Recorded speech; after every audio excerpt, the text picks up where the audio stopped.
Welcome to the Functional Code, your go-to source for decoding optimal health. Join Dr. Addy and Dr. Jace as they break down the science behind pain, performance, longevity, and more, making complex concepts easy for you to understand and apply in your life. Your journey to a healthier you begins with understanding the Functional Code. Disclaimer: the content provided in this health podcast is for informational purposes only and is not intended as a substitute for professional medical advice, diagnosis, or treatment. Always seek the advice of your physician or other qualified health provider with any questions you may have regarding a medical condition. Never disregard professional medical advice or delay in seeking it because of something you have heard on this podcast. If you think you may have a medical emergency, call your doctor or 911 immediately. Reliance on any information provided in this podcast is solely at your own risk. The creators and hosts of this podcast are not responsible for any actions or decisions you may take based on the information presented.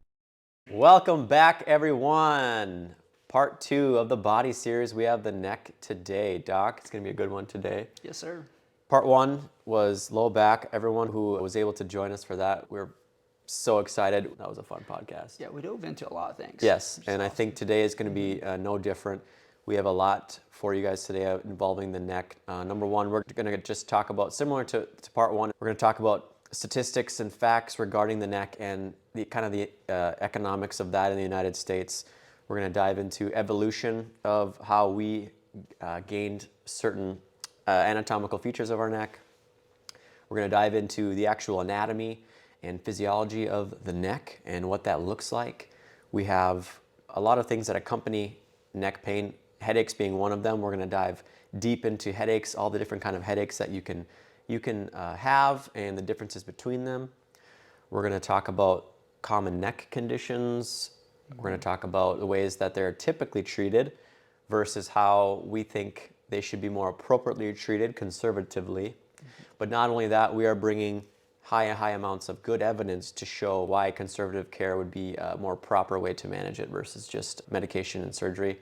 Lastly, Doc is going to do a great job of breaking down, can we even prevent neck pain, and what are the best ways to try and do that, and the tools that you guys we're going to give you to help with that. So, Doc, we have a great podcast coming up. It's going to be fun. Yes. So, things I want to start off sharing, I was finding, so we had last talked low back, and we had found it was about $100 billion annually. Yep. Neck pain is similar. It's about $88 billion annually. So, it's just as difficult and burdensome to this nation.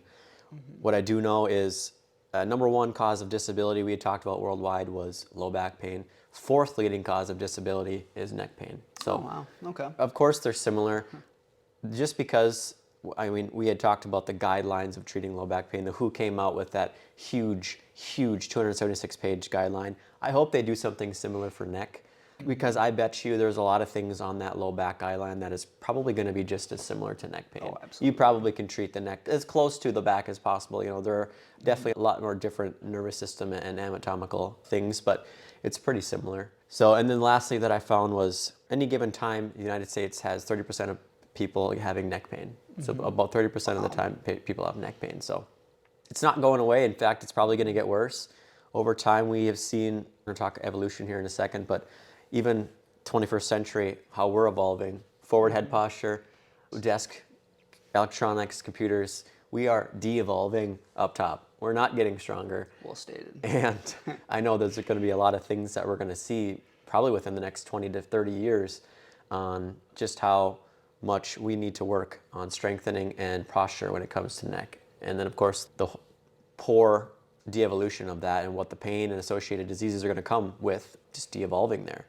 So, Doc, do you just want to jump into just the evolution of us going from 4 to 2 legs and kind of what that showed as far as neck anatomy and change? Yeah, and when going through some of this information, I was kind of blown away because I didn't even think about any of this myself, but it makes way more sense when you look at the structure and the function going from us on our hands and knees or climbing in trees to standing upright so you can throw objects, look at the horizon.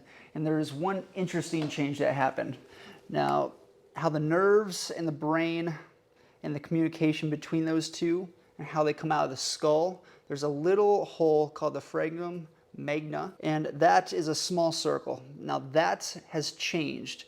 So if you can imagine either walking on fours or upright climbing to standing upright. That whole needs to change. As we stood upright over time, that slowly move forward. Now, if that is the case, that might still be occurring and leading to other changes. Like we know changes in the jaw with us eating not as much malleable like meat and strengthening the jaw, which we'll get to jaw in a later segment. But that then narrows the jaw, and then other dental problems can come from there. And we're seeing this as centuries go on, and we're going to dive into that later. There's also evidence showing that back in like the ancient Egyptians, the Greeks, and some of the scribes that they noticed, there's other types of manual therapy that they noticed, whether it was traction, whether it was beating on the muscles with mallets. So we know that some of this therapy has been going on for thousands of years. Oh, cool. But it's led us to where we're at right now. Why do I have Egyptian hieroglyphics in my mind that they had like traction? I think they did. I think I remember seeing that where they had shown pictures of like traction devices like way back in the day, which is cool. Stuff. It makes sense that they were just willing to jump in and do anything just off of like that. There wasn't even, I wonder if, I'd be curious to know if there was actual like scientists, or at least those that thought of themselves as scientists back in that day. I'm sure. I'm sure. Oh, look at what I did.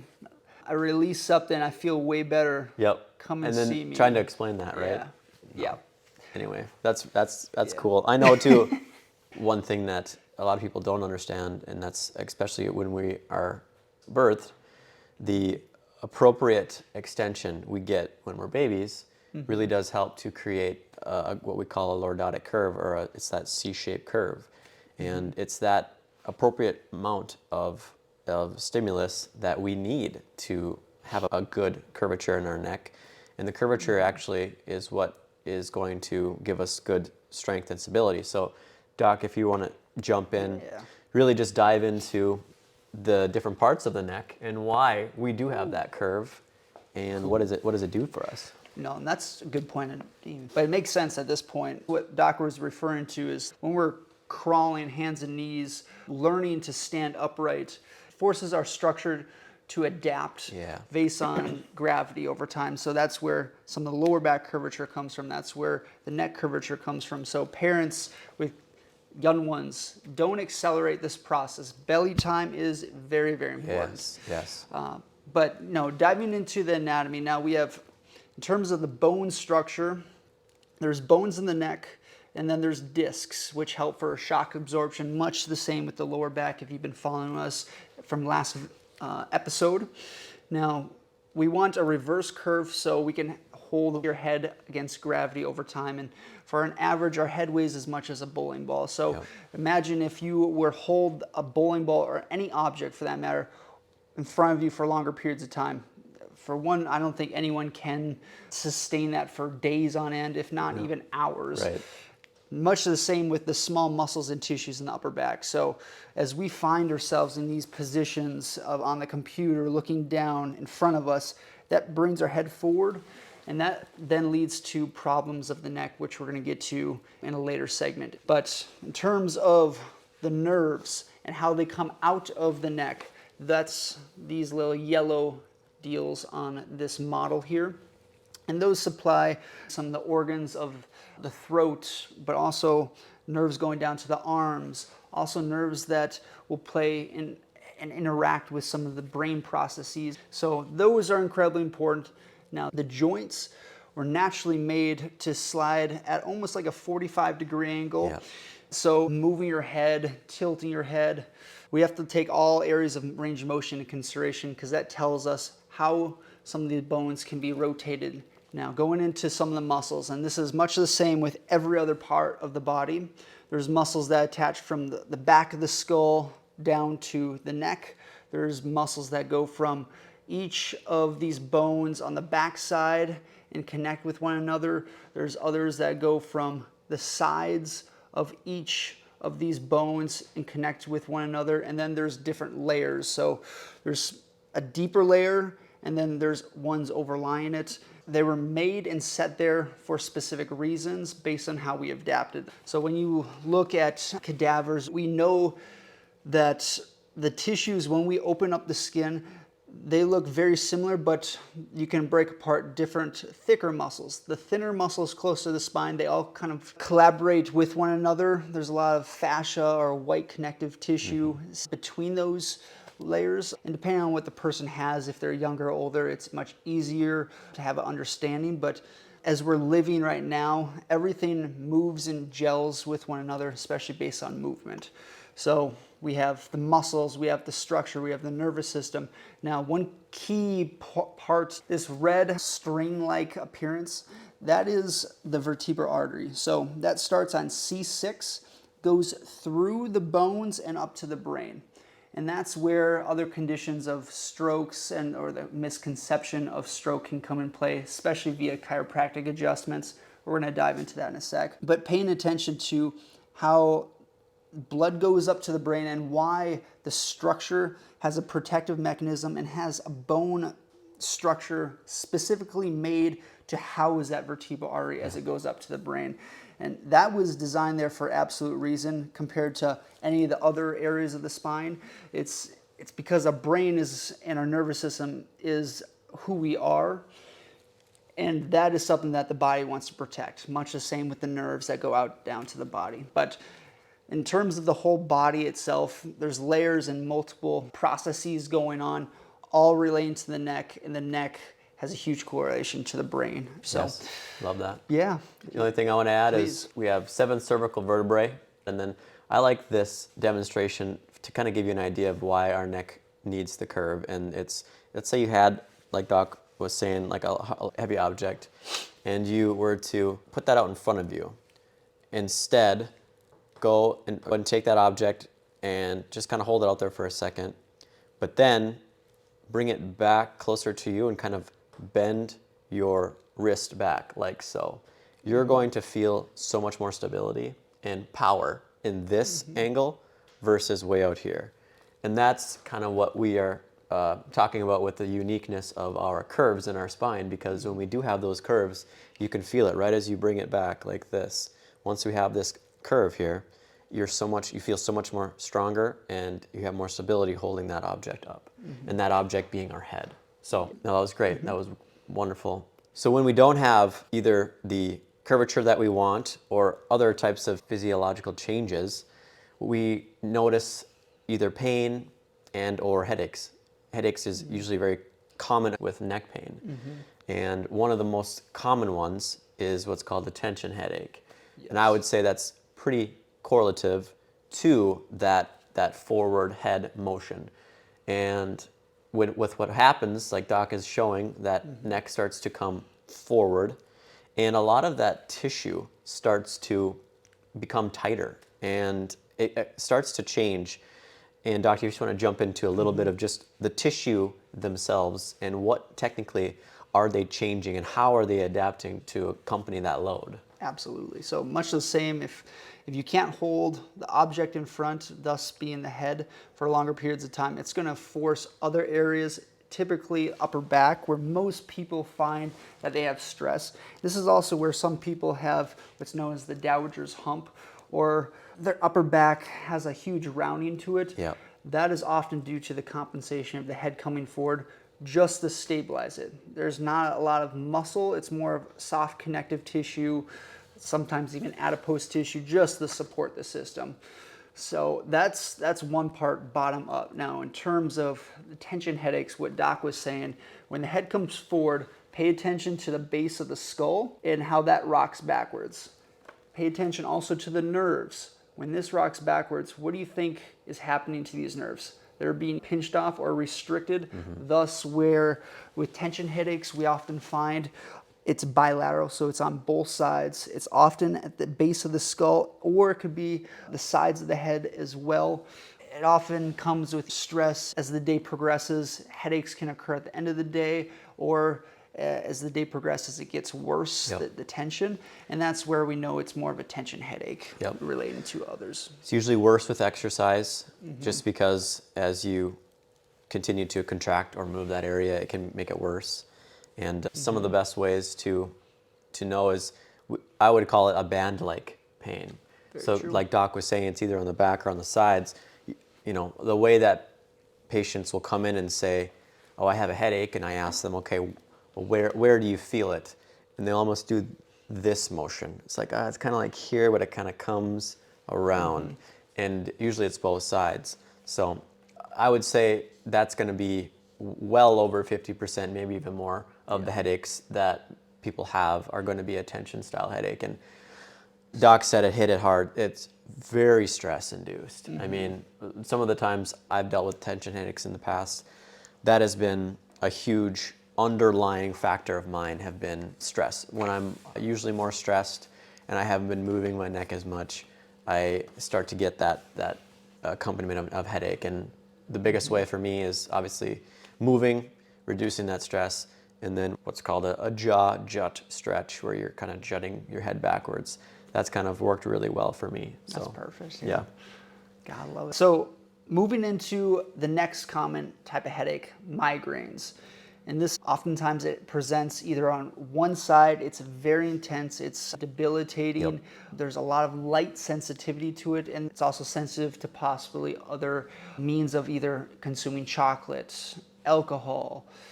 It also comes with stress, but there's more of a trigger to it. Yep. And it's good to manage the triggers. It's good to understand your triggers, because they more than likely will come up again. And it's crazy that when you start documenting those triggers, you will catch it. You will find that pattern. And a lot of the times people don't understand that they're doing those things, which is contributing to the onset of the migraine. One of the reasons I became a chiropractor was because my mother had debilitating migraines, to the point where she'd be on the ground crying in a fetal position. Like, Oh, good Lord. I know. And as a kid, I saw that, and of course, just only want to help. You only want to, improve that, so they're not doing that. And the local chiropractor was one of the only people that could actually manage and get rid of her pain. So as seeing that as so young, it definitely impacted me that way. And now migraines are a little bit different kind of condition for me, because I just know how debilitating they are. And when patients come in with migraines, I only want to make sure they can get rid of them as soon as possible. And some patients, unfortunately, they'll have them for years, maybe even for their entire life, and it sucks. It really does. Now, there's migraines with what's called aura, like Doc was saying, sensitivity to light. They might be getting nauseous. They might have vomiting. You might have even really severe aura, and I'll touch on that in just a second. Or you'll have migraine without aura, where you don't really have a lot of those symptoms, but it's just very debilitating pain. And one thing to note is, when you have that kind of onset, you want to make sure, obviously, that it's something that, let's say you've never had it before, and you feel like it's to that point where this is debilitating, and I don't know what to do. Please go see, obviously, a medical professional. There are a lot of medications that they try to throw at migraines. From my experience, it's kind of a shotgun approach. It's a hit and miss, right? Sometimes it will work, sometimes it won't. But more often than not, trying to take the long-term approach to managing migraines is going to be the most effective way, because more often than not, what you're being given medication-wise, it's definitely going to add up, especially taxing on the liver and other parts of the body. But back to aura, there is a type of migraine called a hemiplegic migraine that not a lot of people know about. It's very scary, and it mimics what patients have as stroke symptoms. So obviously, if you are having those symptoms, don't just say, oh, maybe it's just a hemiplegic migraine. Please go see a provider. But there are patients that I know that have had those symptoms, and now they understand that when they have those symptoms, that is something that they are having versus a stroke. And it is very scary. I've had patients who have come to me and didn't realize that they were having hemiplegic migraines.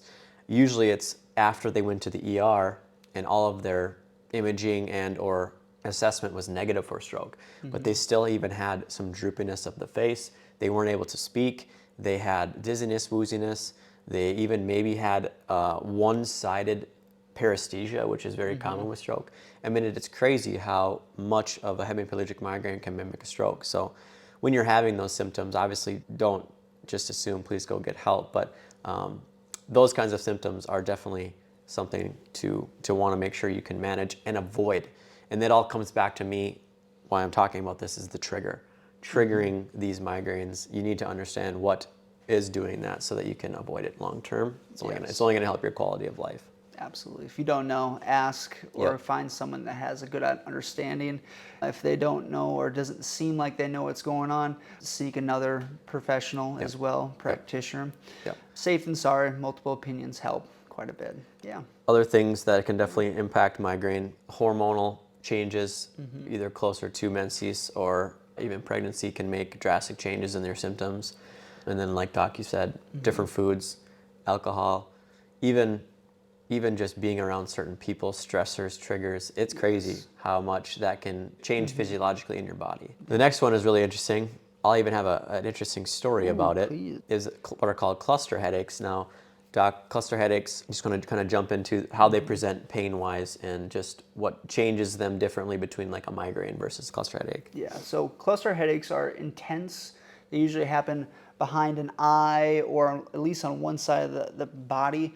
Now, the unique part with cluster headaches versus migraines, cluster headaches can happen for a short period of time, anywhere from 15 to 30 minutes, and then it's gone and away.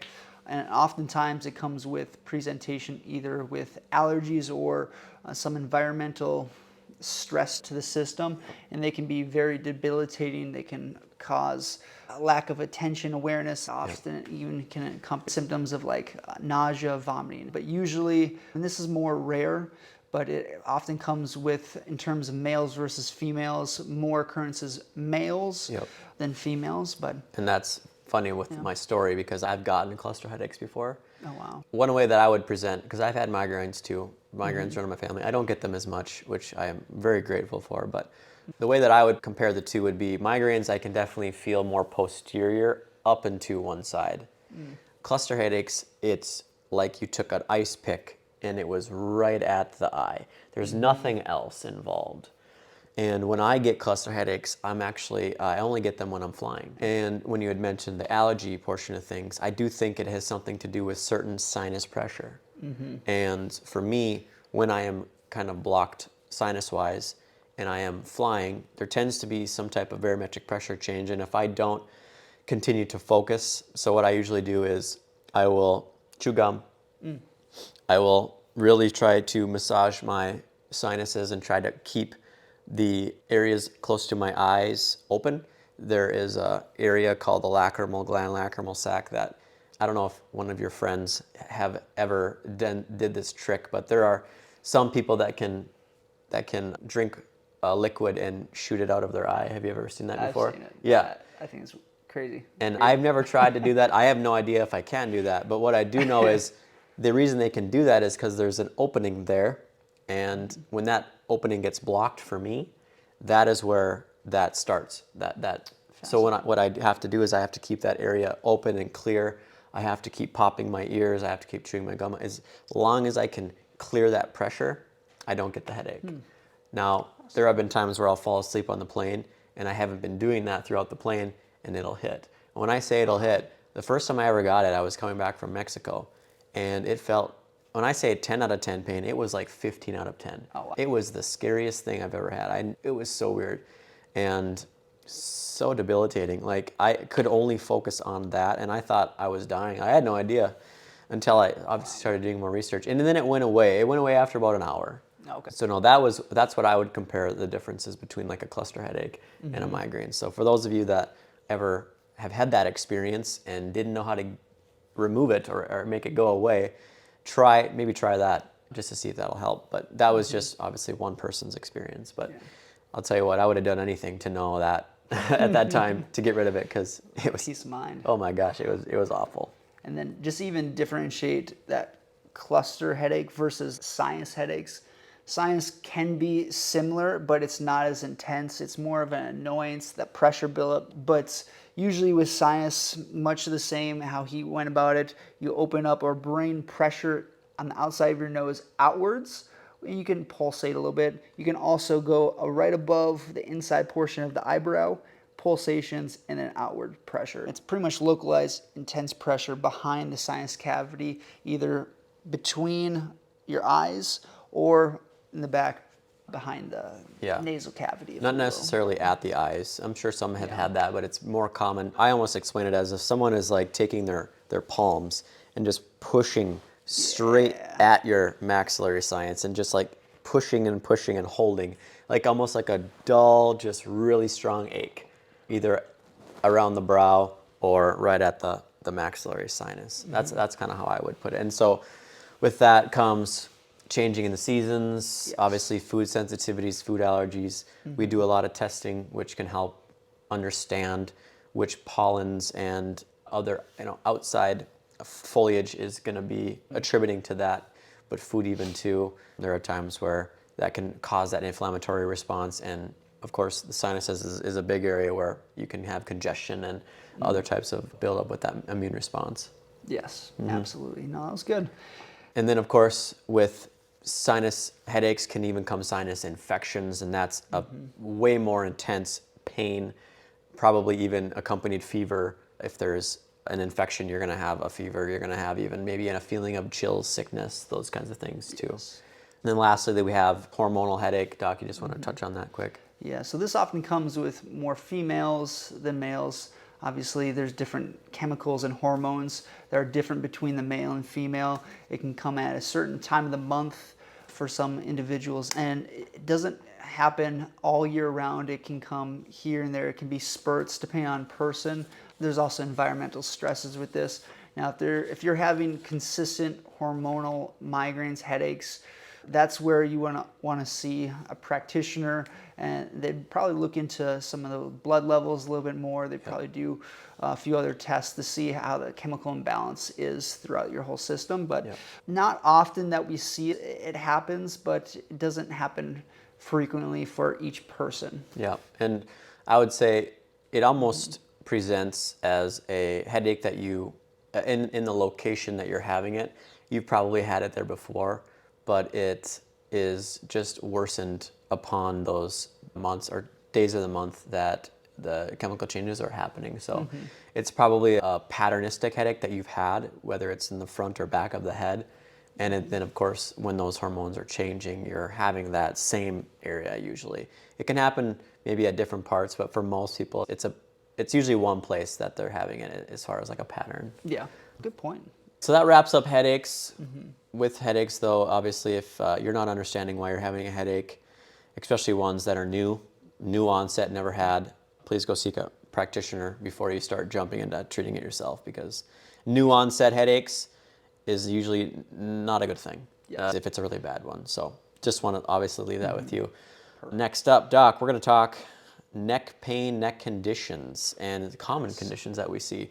You're probably going to hear a lot of similar phrasing with the low back episode, since there's similar structures involved. But first one we'll dive into is degenerative disc disease in the neck. Very similar to the first podcast, but what again is DJD, Doc, and how does that affect the neck and what symptoms they have? Absolutely. So there's a few things: degenerative joint disease and degenerative disc disease. It's pretty much a breakdown of either the joints or facets. Now this is a lumbar segment, but similar concept to where the joints or facets, they break down over time, and then that leads to lack of movement, leads to a lot of guarding in the area, and it also comes with wear and tear. So usually when we see this, it can start as early as people in their 20s, and it can progress and get way worse people in their older age of 60s, 80s. We've seen certain individuals that are later in their 80s have absolutely no degeneration or lack thereof. So it's not necessarily a genetic thing. It all depends on how you can monitor your body over time against gravity. And that's where the constant maintenance comes in. So in terms of the neck, based on the curve, let's say we're working, office worker, we stay at a computer for longer periods of time, head's coming forward. The body wants to protect the nervous system. So what it'll start to do is between the bones to lead to bone spurs, or oftentimes this comes with a condition known as osteoarthritis. And then that breaks down the discs. It stabilizes the area, thus why people feel tightness, lack of movement, and that leads to deterioration of the disc, thus known as degenerative disc disease, DDD. Now, in terms of DJD, that's where we look at the joints of the facets of the neck and how they lay on a 45-degree angle. Again, the head comes forward, the body wants to protect the whole system, so it starts to have these joints on the tips start to round forward. And then over time, if they start rounding forward long enough, it's going to prevent, because there's a membrane in between each of these joints or facets, that's where it's not going to allow the head to come completely back. In terms of doing the assessment on yourself, we're going to get to that at the end, but there's certain limitations that you may have without seeing a practitioner. But when we're looking at the breakdown of the structure, we have to look on the back side of the facet or joints and also on the front side based on the discs and the shock absorption. And most people that have DJD, DDD, it's a progressive disease. It's usually pretty gradual. You don't just get degeneration at one point in time of your life. It's something that has come on from either, again, poor postural habits, maybe trauma. Doc brought up you can get it earlier on in life, and that's usually one of the reasons, is because there was such a force to cause instability in that area that your body reacted to try and start putting more bone down to protect and fuse that area because of that instability. Patients often will have stiffness in the morning, it's tough to move the neck. They just maybe feel like they haven't been able to move their neck as well as they used to. Pain is dull, achy. It can be sharp at times, but it's something that is relatively either intermittent. Sometimes it's constant if it's always there, but it's usually a constant stiffness versus pain. If it gets bad enough, it can definitely be constant pain. Usually you take an NSAID, ibuprofen, and it probably will take care of the pain for a short period of time. But that's going to be one that most often, that's the first thing we'll think of when someone is coming to the clinic with those kinds of symptoms. Yes, and to add on to that point, a lot of people don't realize they have degeneration of their whole structure because it usually doesn't present in pain unless you're focusing on the maintenance of your body, which I wish more people did, quite frankly. You're not going to have a good understanding without either imaging or range of motion tests. Ideally, x-rays is by far the best. But yeah, so if you start noticing that, like Doc said, stiffness in the morning or soreness, dull, achy tension throughout, definitely go see someone. It's ideal to get this under control sooner than later because obviously it's an uphill battle if you have deterioration of the structure from there. And then other complications come in from surgical fusions, bone sliding forward, backwards, which we'll get to in a little bit. But perfect segue. The next topic is radiculopathy. In the low back, we called it sciatica, was a common form of radiculopathy, but in the neck, we don't have a sciatic nerve, we just have nerves that go down to the arms. And so, like Doc was saying, if it gets bad enough, there's going to be times where structures are starting to deteriorate and the areas where the nerves come out of start to get pinched, or there is less space. With the space decrease, the nerves are then contacted or touched upon by structures, and that actually sends signals to the brain, and the brain then starts putting out other signals, and you're getting what's called paresthesia. And paresthesia is just an umbrella term for a lot of other things that you've felt if you've had a pinched nerve. I'm sure you've felt the burning, the tingling, even shooting pain down the arm, and that is called radiculopathy. And there are other ways to get radiculopathy, not just from deterioration of the spine. You can get it from a herniated disc. In unfortunate consequences, there might even be times, and this is rare, a tumor is in that area and it's pushing on the nerve. We might have compression of tissue around that nerve. There might be inflammation pushing on it. I mean, there's a lot of things that can cause it. But when you have it, typically it's one-sided. Not to say you can't have both, but typically it's one-sided. In the beginning stages, you might just feel the sensory changes, meaning you don't have weakness of the arm and there isn't a lot of shooting pain. With an acute disc injury, you'll probably get that much more suddenly and acutely. There'll be a lot worsening symptoms right away. But if we're just having this as gradual, you'll probably feel some tingling down the arm. If it starts to get even worse, you're going to feel maybe weakness of the arm. If you don't, we can test that, and you might even have weakness that you didn't even know about. That is a good sign for us to say you're having some impingement of that nerve. And then if we have reflex loss, which is a test with the hammer that everyone has seen, we test the reflexes.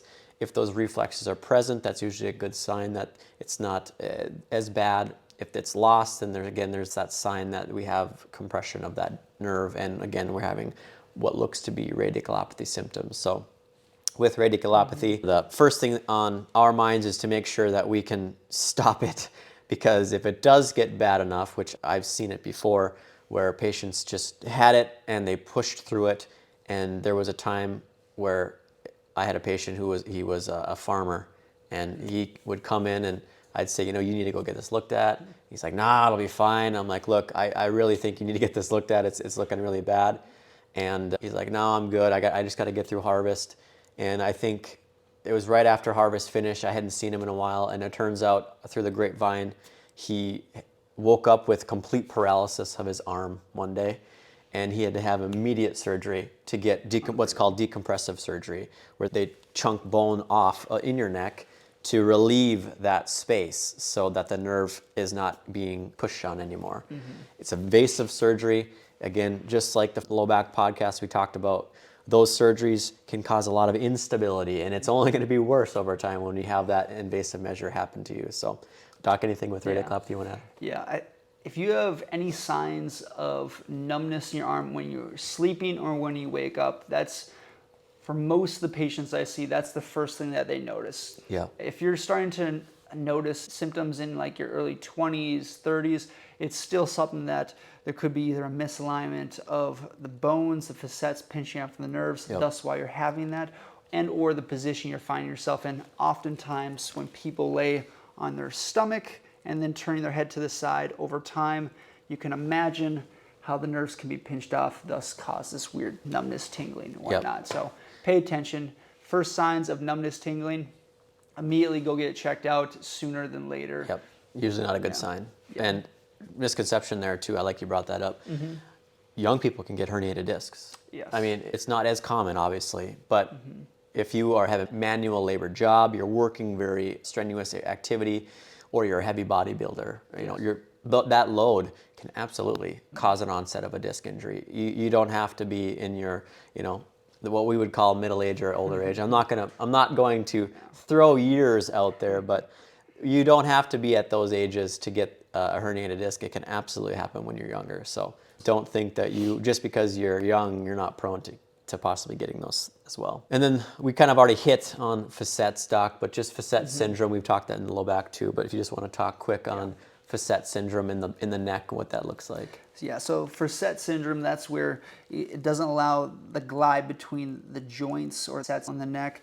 Often this can come with the membrane between the two areas, either rubbing on or against one another, thus where people feel like this grinding tension when they turn their neck, a lot of tightness, guarding in that area.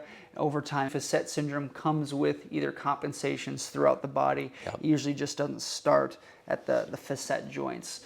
The facet joints are impacted from something else or positions against gravity over time. And so a good way to think of this is facets are closed off, or the space is the smallest when we go into extension. And so there are times where patients, and you guys can even at home do this, where if you try to look up at the ceiling and you feel that just stiffness in the back, or maybe you can't even look all the way up, that's already a good sign that you have a lot of stiffness in those facet joints. And too often and not already, as Carlos, we talk about this a lot, but I bet you can't even remember the last time you looked up at the sky for longer than 5 minutes maybe. And how often are we looking down for hours at a time? And too many times we don't put enough extension into our spine, and that really does put a lot of stress and tension on that area. And the facets are going to be the ones that are going to take a lot of that load too over time. Which I also think with us on the computers, it opens up the areas of space, but then there's guarding in the upper back, which that's the first thing people notice. Oh, I just carry my stress. It's okay. It's fine. I'll take a Tylenol, ibuprofen, and then soon enough, the joints wear away, and here we are. Yeah, so if you do that and you look up and you feel just that tension in that area, start to actually add some extension to your life. And it doesn't even have to be, something that's intensive. just try and stretch your neck backwards for even 15 to 20 seconds at a time, and do that a few times during the day. It will help make a difference with just how much, especially if you're at a desk and computer. So now that we know more of the conditions that can be associated with people with neck discomfort or pain, numbness going down to the arms, now I think it's best to understand certain misconceptions and also, more importantly, what the medical model is and how they look at it. So we're going to dive into how they treat the spine, and also why are they treating it, and what are better ways, what are optimal ways for conservative health. So Doc, let's have you take that away. I know this is some topics that we brought up in the last episode, but Yep. I think it's very, very valuable. And it's going to sound as though we are going to say the same thing for every musculoskeletal condition, but it is true. Typically, modern medicine manages musculoskeletal pain with either first-line medication, if not referral to PT, which is definitely improved in the last 15, 20 years. PT is usually given right away, which is great. But if it isn't, it's usually medication, trials and trials, no change over a couple of years. It's just this kind of, you'll kind of go through it, take your meds. Surgery is usually that last line of option if there is no change and if there's worsening issues, like we've talked about. So just so everyone's on the same page, I'm not up here trying to take a shot at the way that those conditions are managed. What I'm trying to tell you is they are more appropriately managed in a conservative setting, and the internal issues that people get, the other diseases that people can get internally, that's where it should be managed differently. And you can definitely go and see your primary care physicians, because those are the ones that have trained and studied how to impact that.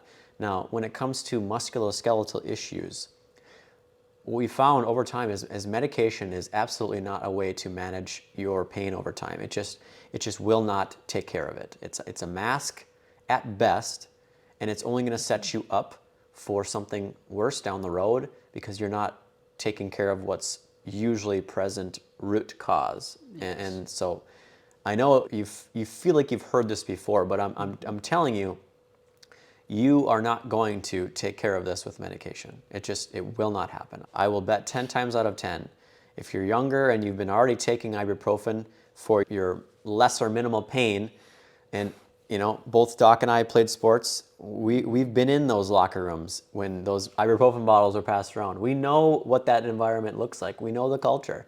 And I'm telling you right now, you need to just start bulletproofing your body for prevention of injury and trying to reduce that conservatively without medication. Anyway, back to neck pain.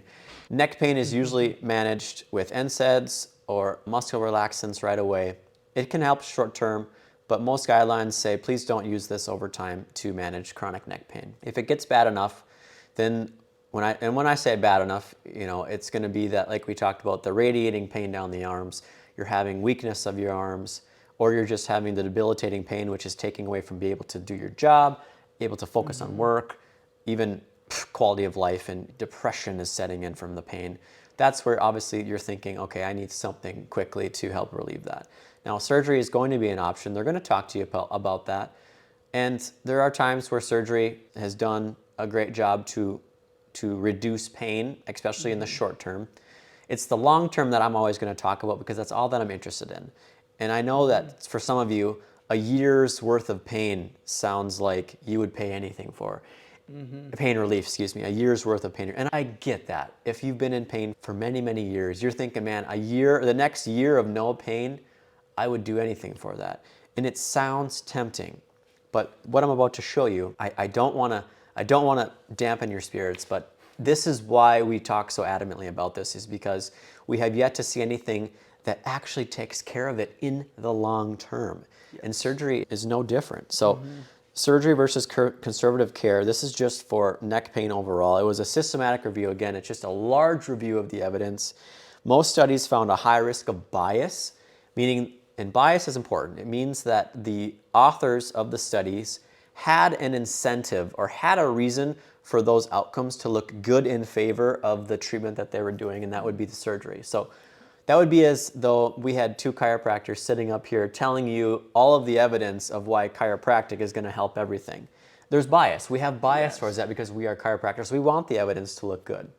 Now, I'm not saying surgery isn't helpful for certain cases, especially when it comes to the neck. Again, trauma, debilitating issues, like paralysis with the farmer. Yes, you need decompression now. If you lose that full ability of that limb, it'll be dead. You aren't even going to be able to use that arm again. So yes, I'm not up here saying surgery is going to be ineffective for those things, but chronic gradual pain is usually not something that needs a very acute intervention. It's something that could have been prevented over time. And so again, surgery versus conservative care, high risk of bias, and the benefit of surgery over conservative care is not clear right now. It's not clear.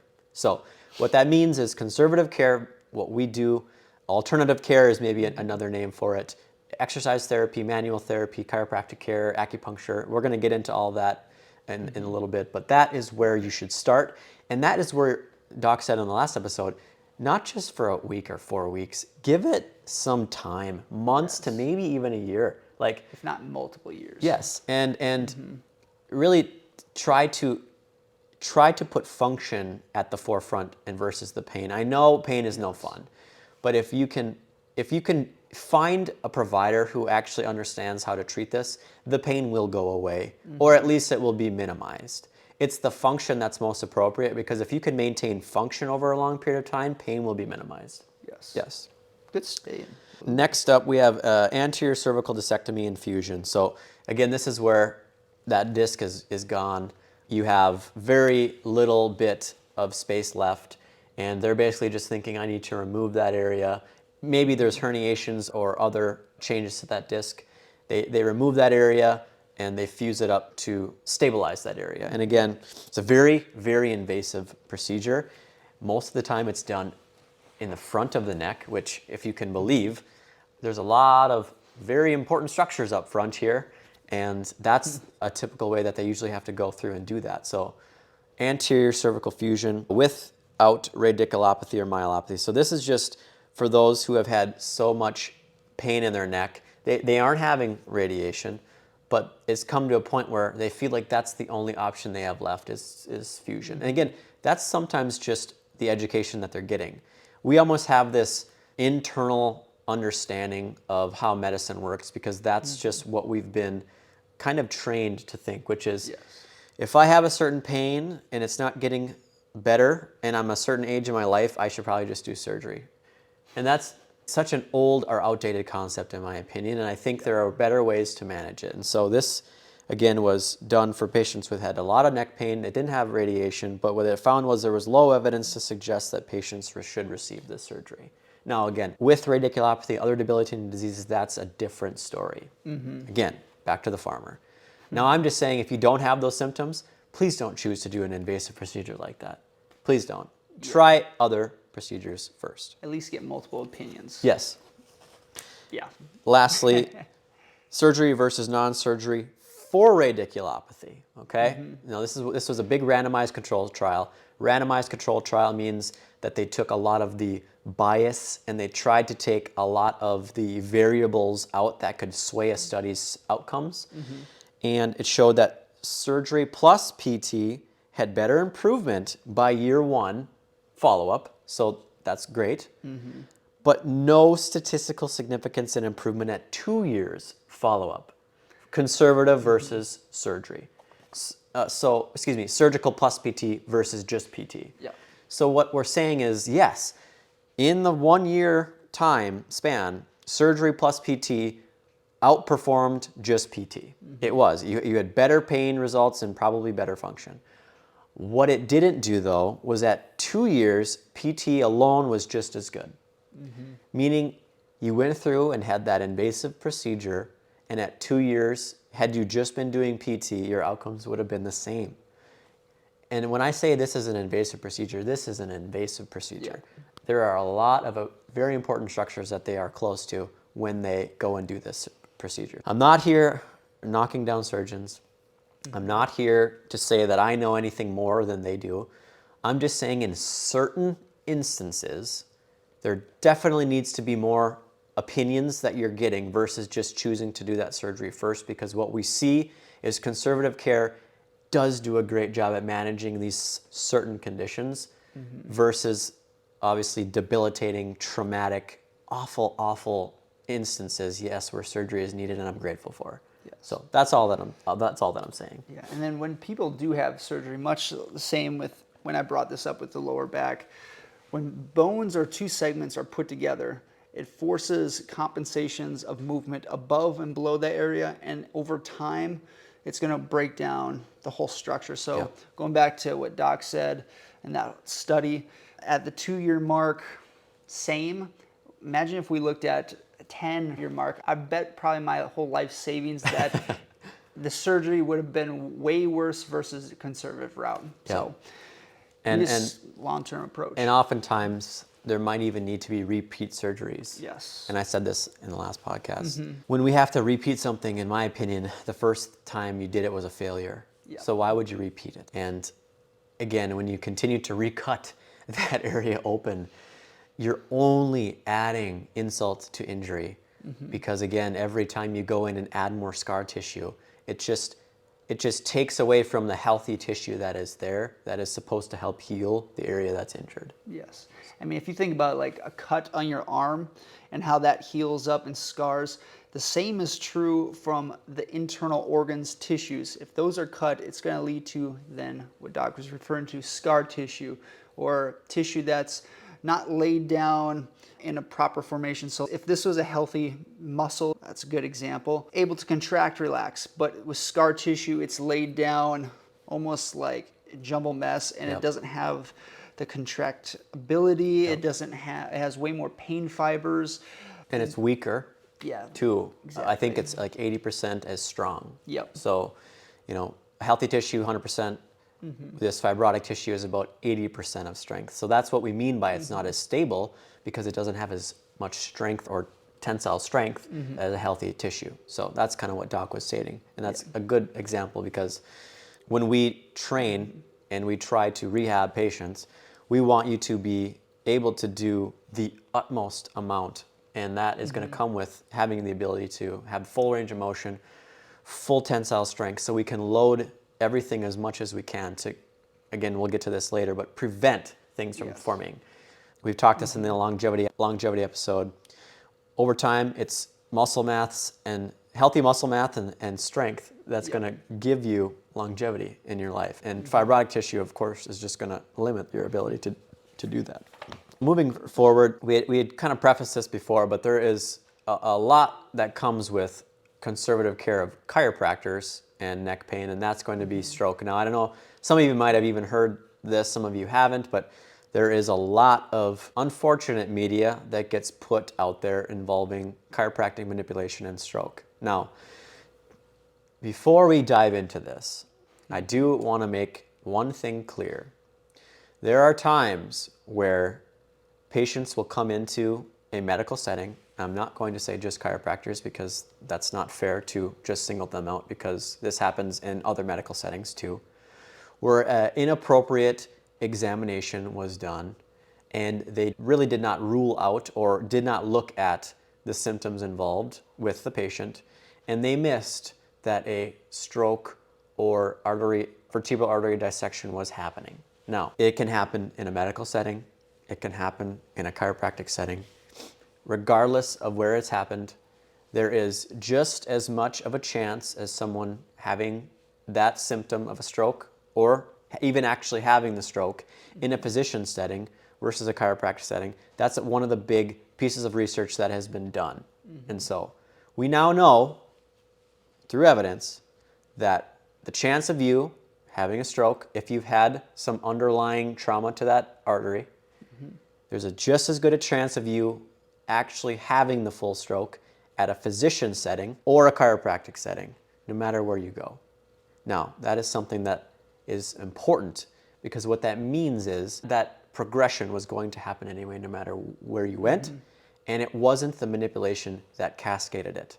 It was just the correlation, and it's actually, there actually even shouldn't be a correlation to it. There is absolutely no risk of causation. We are not causing strokes.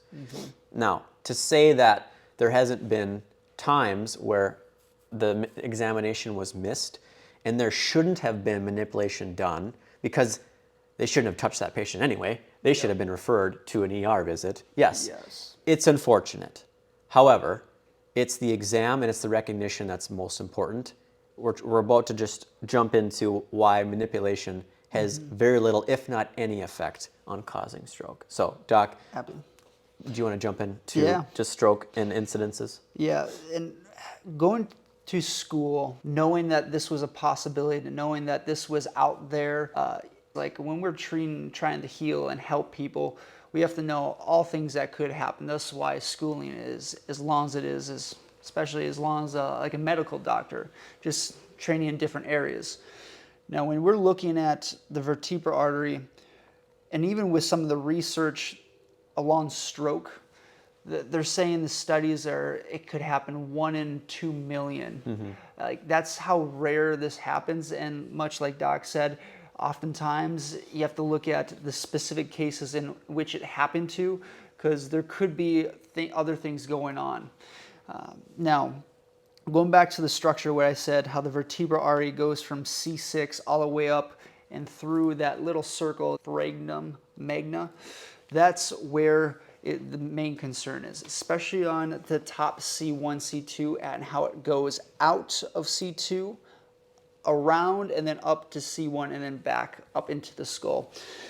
Now that is something you have to pay attention to. Often will come with headaches and other symptoms of either sensation differences in the head, brain. It can come with dizziness. It can come with your eye tracking as well. On a practitioner standpoint, if you're looking at a patient or a person that has any one of these symptoms, I know for us, we definitely look and put the head very carefully, passively into extension, and then we're having them look side to side. We're paying attention to fluttering of the eyes, and if there is any of those symptoms, then we are not adjusting the upper cranial. That's when we're referring to either a vascular specialist, or if the symptoms are bad, much like Doc said, ER would probably be a very smart idea as well. So it's screening, understanding what is going on. Now, between and how the spaces of this artery goes through the bones and up to the skull, there is a lot of membranes. There is cushion around this.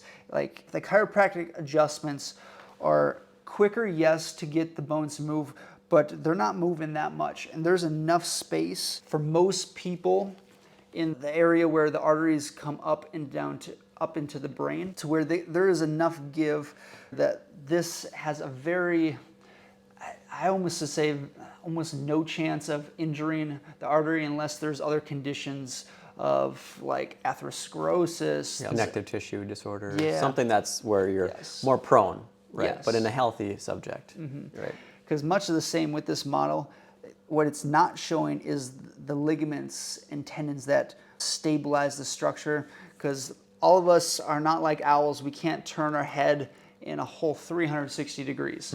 We can turn our head to at best maybe 90, maybe a little past 90, but there's limitations based on the structure.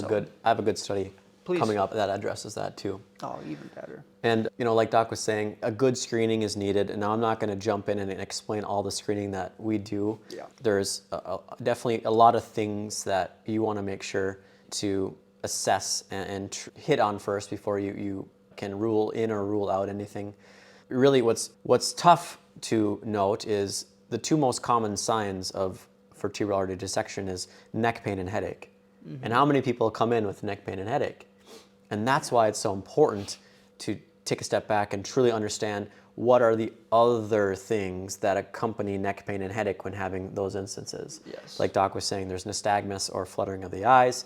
For me, I've been we do vitals on every patient coming in. If they have high blood pressure, that's already like, okay, nope, that's strike one. We're already gonna really dial in to make sure that's managed first before we do anything.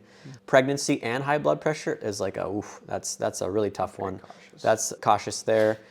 For me, it's high blood pressure, headache, neck pain, and pain right behind the ear is never. I've actually had a few patients where I said, nope, I'm not gonna touch you. And they argued and they're like, I'm not having a stroke, I'm fine. I'm like, I don't care. this is a no-go for me. And again, it's just making sure you truly understand the clinical symptoms. And for all I know, because I never saw those patients again, they stormed out and there was no follow-up done. They didn't answer our phones. I doubt, I hadn't heard anything because I was in a small community. Nothing had happened to them. But I chose not to treat them because it was the clinical decision-making and the clinical presentation that we, as providers, should have. You should have this underlying, not fear, but concern first, that before I treat you, I need to know, can I help you, or is this going to make it worse, or what have you? So it's just making sure that you know those symptoms first, and you're present to, always present, listening to the patient, addressing that, making sure that it's safe. And we do that. We have, a huge medical team that addresses the patient and does, we have so many examinations and tests that we do to make sure that everything is safe. And I think that is why I'm biased towards an integrative setting, because as a team, we can just have so many eyes on patients and really try to make sure we don't ever miss anything, and we can get patients appropriate care, safe care, and we rule everything out first before we do it. I think that's a really important to have people understand that point that Doc made. Not all chiropractors just go and adjust people. Like, yes, there are those individuals out there, but a good practitioner is someone that can take all the information and say yes or no, are we adjusting this, are we not? Yep. Is it beneficial for the person or is it not? Even with the symptoms, like obviously we want to help people, but not at the cost of them and their structure long term. Yes, absolutely. So that's something that very good point. very, very important that doesn't often get brought up. So now that we preface that, I feel better. I definitely wanted to hit on that. So I have a collection of research that I think is pretty strong, pretty high evidence-based. And it again just kind of solidifies how very little impact, very little chance we as chiropractors who do manipulation have effect on that condition. So I'm standing my ground and again saying we know that there are correlations and ties in the media, and we know that what's been out there saying it was the chiropractor that caused this, but I'm going to argue against that. It could have happened to probably any provider, and if it did happen something to whatever provider it was, something was missed and they probably didn't do the appropriate exam. Yes. So we have a study done by Moser. Their work was the first to show that cervical manipulation does not result in brain perfusion changes compared to a neutral neck position or maximal neck rotation, meaning when Doc was, like he was saying, the owls don't turn their heads all the way, or we are not owls, we aren't able to turn our heads all the way around. There's no changes in how blood was rushed up to the brain, or there wasn't a burst of pressure or change in pressure based off of rotation versus a neutral setting. And the changes observed were found not to be clinically meaningful and suggest that cervical manipulation may actually not increase the risk of cerebral vascular events through a hemodynamic mechanism. Hemodynamic just meaning the study of the pressure changes in the vessel itself. So that was the study I had mentioned that really hit on. They looked at, does changing neck position actually influence how much pressure is being put on those vessels, and it doesn't. It absolutely does not. Did they do that with rotation and all other movements? I'm not sure what the methods were, Sure. but I do know this one is a very well-cited study when talking about the true changes of the hemodynamics of the artery. Still makes sense, yeah. Yep. Now, again, with Doc was saying, if you have underlying things going on, like atherosclerosis or actual like claudication, there's what's called an obstructed artery. Yes, when you rotate, it's going to actually cause some compression to that area. And since there was already underlying things there, patients will sometimes say they get dizzy. And that is something that, again, with a proper screening test and exam, we can catch those things before we do any treatment. But in a healthy subject, what we're saying is there's no actual change to the hemodynamics of the artery. Yes. The AHA, American Heart Association, put out a statement with what they've seen as far as evidence goes. Current biomechanical evidence is insufficient to establish the claim that manipulation causes cerebrovascular events. And the incidence of manipulation associated with those events in patients who have previously received manipulation is not well established, and it's probably low. So that was a very large organization that came out and said that. Medicare did a large study on their beneficiaries. Age 65 to older who received cervical manipulation, the risk of cervical artery dissection is no greater than that among the control groups. So again, huge one done by Medicare, and again, only shows that we have such a low effect on that condition. Very, very small, if not any. So, and I think it's important, I don't think people understand Medicare and the American Heart Association. Those are very, very large those are billion-dollar organizations, billion-dollar programs. So what they're stating via just even the stats that Doc said, it has a lot of weight to them. Yes. And I don't think that should be taken lightly. Yeah, absolutely. Yeah. So we're past that. Definitely wanted to make sure that we gave that the appropriate information, but stern enough to know that this is serious and we don't take those accusations lightly. It's not to say that things are missed, and we definitely always need to do better as providers to make sure we don't miss anything, but we heavily believe that we have very little impact to that condition, and we are not out there every day causing strokes as chiropractors. Yes. So just wanted you guys to note that. So on a lighter note, how are we going to take care of this neck pain when conservative measures are needed and most appropriate, which in my opinion should be most of the time, if not all the time. So number one, we have chiropractic care. Yes. Safe, very efficient. Doc, what are some just brief notes about manipulation and kind of what it can do and how does it impact neck pain kind of as a whole? Yes. So with chiropractic, we look at how the structure functions, moves, to make sure that, one, we're treating effectively. So when we look at this, we want to see a static position, whether that's laying face down and doing assessment, or seated, to see how is the alignment. But more importantly, we want to see how is the movement, for this example, the neck, are all the bones moving with rotation? How are they moving with tilting, flexion, extension, which will give us a good idea in terms of what joints or facets are stuck or restricted. And are there other symptoms accompanying that? Is there tenderness? Is there tension when I just push on an area? And that's oftentimes where the pain restriction can come from. So when we go into a treatment, we want to remove the restriction, allow the joints to move and glide properly, thus less guarding. So the muscles that are around that area, they naturally either tighten up or cause stiffness just as a protective mechanism via the nervous system. If you have gravity set on for weeks, years on end, that's when we get to those degenerative changes, which no one wants. We're going to get to a few things at the end here of the assessment that you can do on yourself every single day to monitor your whole body, especially your neck, moving forward. But in terms of adjustments, there's a couple different ways we can go with this. Either one, fast, high amplitude adjustments, which we don't travel a whole lot of distance when we do adjust, but it's quick, short movements at a time, and it's the speed that helps move the bones, which doesn't allow the body to hold and tighten up, thus restricting the adjustment.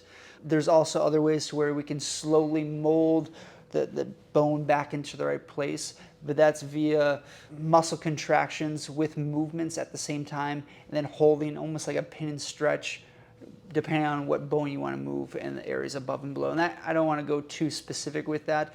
We'll definitely hit that on a later podcast, though. We've obviously been talking about how we need to do a very deep dive into chiropractic. And the only thing I wanted to note was the reason why it's effective is when we do that adjustment, it actually gaps that joint and it creates a little more space, among many other things that it can do. Again, we'll talk on that.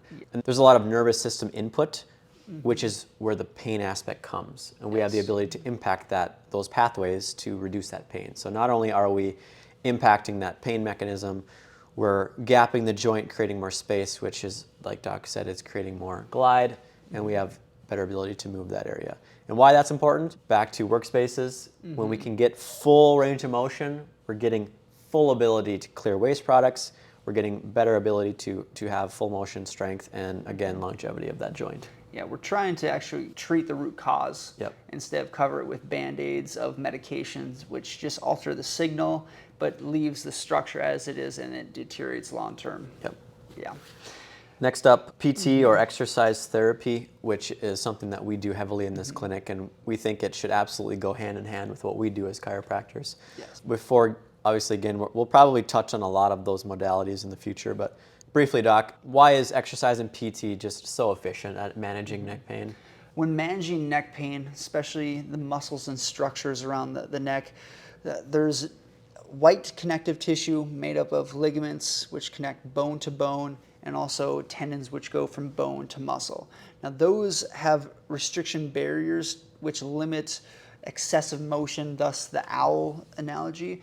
But when we go into rehabbing an individual or the maintenance long term, you have to look at the supporting structure of what is able to move and where are the capabilities. If you look at it from a chiropractic stance, that's where we get the terms of, well, you have to go to a chiropractor for the rest of your life. Well, probably, because they just remove the restriction of the joints, but if they don't address the tissues around the area, you're just gonna keep spinning your wheels. It'll help for a period of time, but it's not gonna help create long-term change. Yep, that's beautiful. And from a different example, I would put it as it's those tissues that help to appropriately stabilize and improve motion. And when we don't have stability, that only further deteriorates a joint. Yes.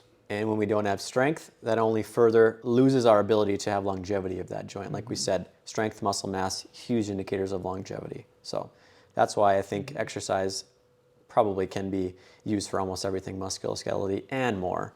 It's super crucial. Definitely would argue doing manipulation alone versus manipulation with other concurrent exercise and PT, just because it's only going to benefit. So I agree, 100%. Good point. massage therapy, I'm sure we all know, is just, again, stimulating the skin, stimulating the tissues that are around it to help reduce pain. Acupuncture is also really great, and e-stim is, again, if anybody knows, is more as electrotherapy, TENS units, all those things. Again, it's all just working on those pain gate mechanisms to limit pain, limit nociception. It's adding more what's called mechanoreception or other types of stimulus to the skin, which almost tends to mask or downplay that neural pathway where pain is created. Going into each one of these, exercise, massage therapy, acupuncture, there's studies and research that'll show benefits and positive outcomes for that. And Doc, let's dive into each one of these just so we can back what we're saying, because what we're saying, it'll make more sense. Yeah, absolutely. And again, with exercise therapy, there has been probably the most amount of research done on any modality in history. High quality evidence, the one I have in front of me is a European Journal of Physical Rehab. It's a systematic review and meta-analysis of exercise for cervical spine pain. Basically what they concluded is exercise is absolutely beneficial for reducing neck pain and improving function, and it's incredibly effective for managing cervical spine pain. So I know it's almost, it's not a shocker. It's good to note, obviously, that what we're saying is absolutely backed by what we're reading every day. Doc and I, we put a lot of time into learning and making sure that what we say is the most appropriate. And of course, there's going to be times where we might say something that was, not that we weren't trying to be truthful, but we maybe missed something, or there was something else that was actually more accurate.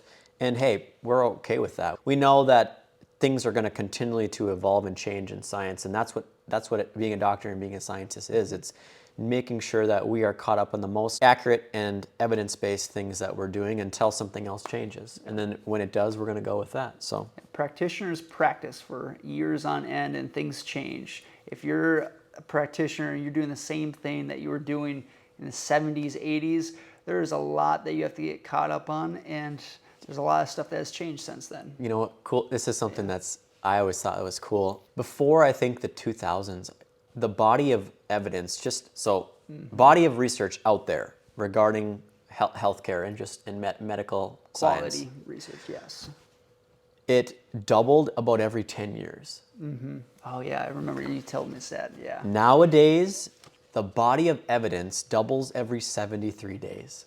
That's crazy. Doubles. It doubles. So we're talking Compounds. exponentially now as years go by. We are going to be buried with research.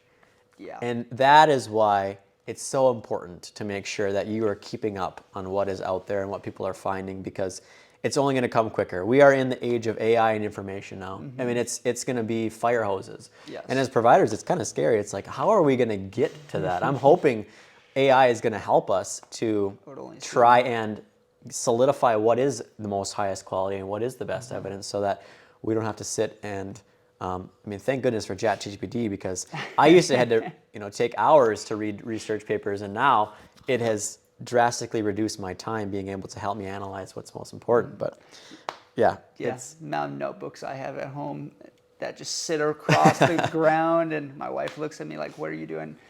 Nothing, just looking at old collecting, stuff that I got collecting. to read through. Yes. Yep, absolutely. The next one, Journal of Rheumatology, Conservative Management of Mechanical Neck Disorders, a systematic review, showed that various conservative treatments for mechanical neck disorders, moderate evidence to support the effectiveness of exercise therapy in managing neck pain. So exercise therapy, PT, absolutely. You should be doing it every day, in my opinion. Not just for your neck, but for everything. Absolutely. Next thing is manual therapy. Manual therapy or mobilization, manipulation, they kind of all get grouped into that term, but what we mean by that is mobilizing the neck, moving it, or adjusting it. As chiropractors, it's called manipulation, or adjustment is the term. A lot of these therapies are usually grouped into the same study, but sometimes they're compared to. But this one was done Cochrane database, which again is just a very, very high quality database. Manipulation and mobilization for neck pain against control. Basically what they found was the effectiveness of manipulation and mobilization for neck pain compared to control, concluded that manual therapy was incredibly effective at reducing neck pain and improving function. So, Which makes sense. the Bone and Joint Decade Task Force reviewed non-invasive interventions for neck pain, showed moderate evidence to support the effectiveness of manual therapy for neck pain. Acupuncture, this was done in Pain and Research. Meta-analysis, systematic review showed moderate evidence to support acupuncture to provide pain relief for patients with acute neck pain.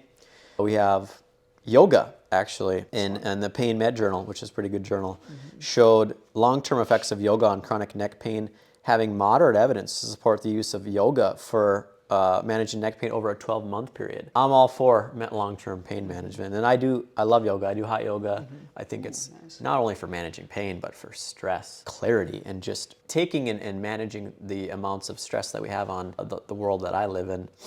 Boy, is it crucial for making me less tense, less stressed. Yeah, and even for some patients, I know we brought this up, I think on episode 2, there was a patient we had, he was having chronic lower back pain going on. He started going and doing yoga, Tai Chi. The pain's gone, he's moving, functioning better.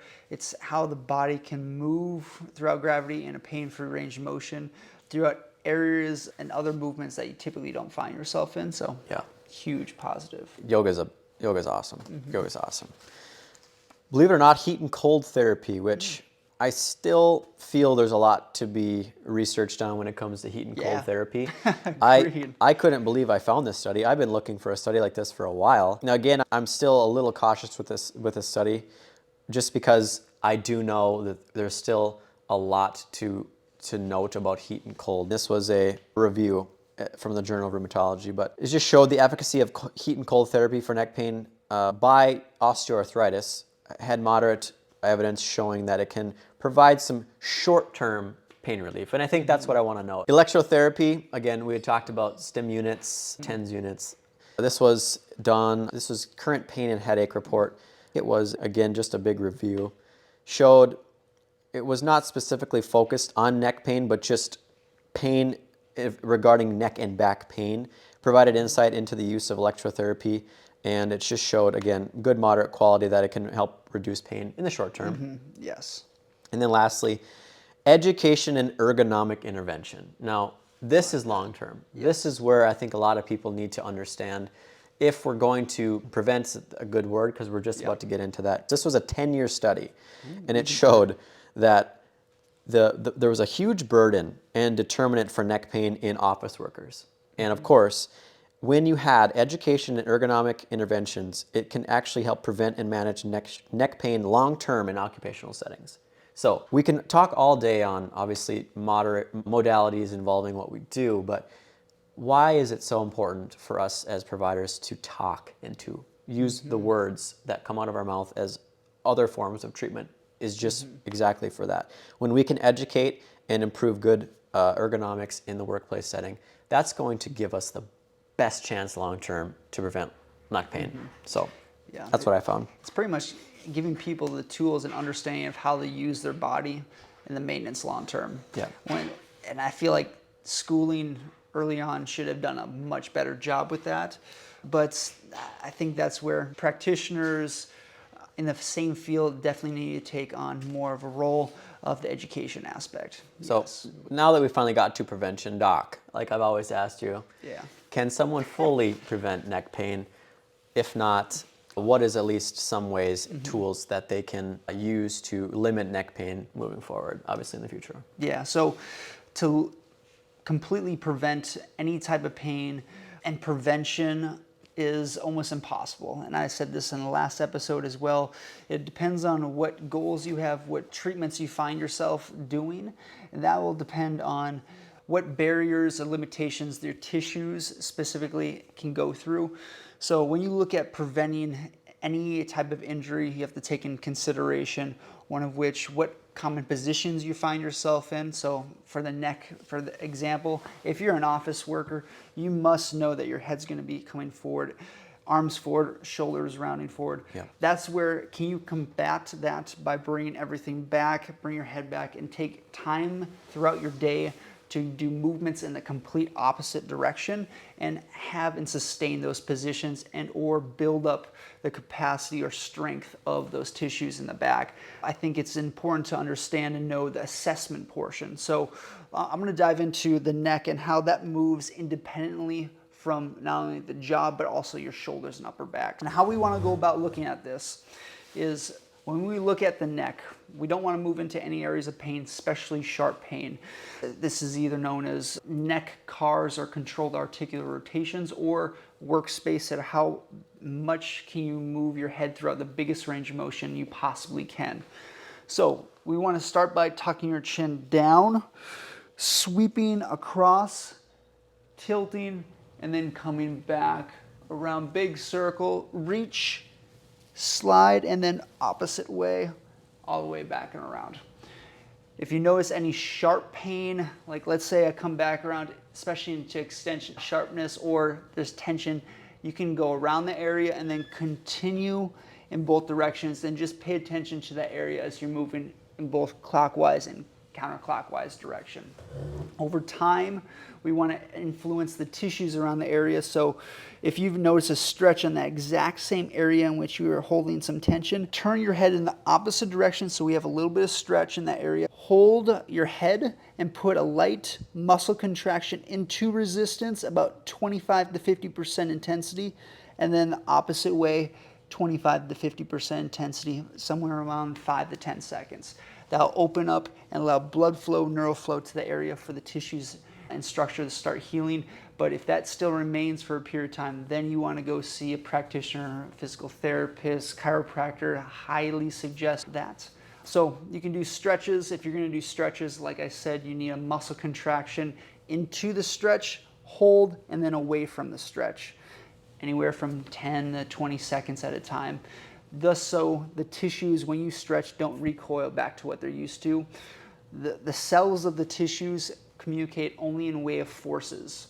Now, in terms of how you can break apart the neck from the jaw, so if you go into extension, from here, try opening your jaw, and you might notice you might get a millimeter or two more movement backwards. However, if you open up your jaw and extend your head, and then close your jaw, you're going to notice more stretch on the underneath portion of your chin. That's also where, as you close your mouth, you can put pressure of your chin downwards, almost like you're opening up your jaw. That'll also break apart the tension between jaw and neck, especially on the front side. You can also do rotational work, but it's mainly going to be extension with your head and jaw opening. And I would argue so many of us have such tight tissues here. Ooh, yeah, I can't wait till we dive into TMJ. Yeah. Yeah, it'll be good. So let's run through that on a daily basis, doing the neck circle. That'll allow more movement and blood flow and waste products excreted in the joints. It'll also allow better communication of the deeper structures connecting to the neck via the ones also overlying it as well. So perfect. Yeah. Awesome. Well, guys, I think that wraps up neck. And thank you again so much for watching, listening. Please like, subscribe, share. This has been part 2, neck of the body series. Doc, see you next time. Thanks for joining us on The Functional Code. For more evidence-based health insights, subscribe, rate and review wherever you get your podcasts. Remember, your journey to a healthier you begins with understanding the Functional Code. Until next time, stay well, stay informed, and embrace the science of living well.